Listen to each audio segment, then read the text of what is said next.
যা চাই সব যদি দুনিয়াতেই পাওয়া যেত, তাহলে এটা দুনিয়া না, জান্নাত হয়ে যেত।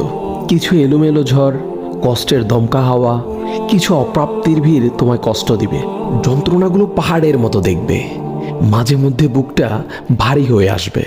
তবে কখনোই হতাশ হইও না, ভেঙে পড়ো না, কারণ এটাই দুনিয়া। এখানে সব চাওয়া পূরণ হবার নয়। মন যা চায় তাই যদি পেতে চাও, তবে অবশ্যই তোমায় জান্নাতে যেতে হবে। সেখানে তোমায় আর কোনো কষ্টই ছুতে পারবে না। এই যে ছোটোখাটো কষ্টগুলো তোমায় আঘাত করে, এগুলো মূলত তোমায় জান্নাতের নিকটবর্তী করে এবং আল্লাহর সন্তুষ্টির দিকে দ্রুত গতিতে নিয়ে যায়। আর এখানে সুখ দুঃখ কোনোটিই স্থায়ী নয়। এখানকার সব কিছুই সাময়িক, আর আখেরাত হলো চিরস্থায়ী। সেখানকার সুখ দুঃখ চিরস্থায়ী। ক্ষণস্থায়ী কষ্টগুলোর ব্যাপারে অত চিন্তা করে কি লাভ?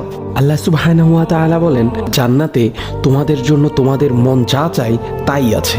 তোমরা যে জিনিসের আকাঙ্ক্ষা করো, তোমাদের জন্য সেখানে তাই আছে। সূরা ফুসসিলাত আয়াত নাম্বার 31। তাই স্বপ্নগুলো আখিরাতের জন্য বাঁচিয়ে রাখো। হতাশ হয়ে নিজেই নিজের উপর জুলুম করো না।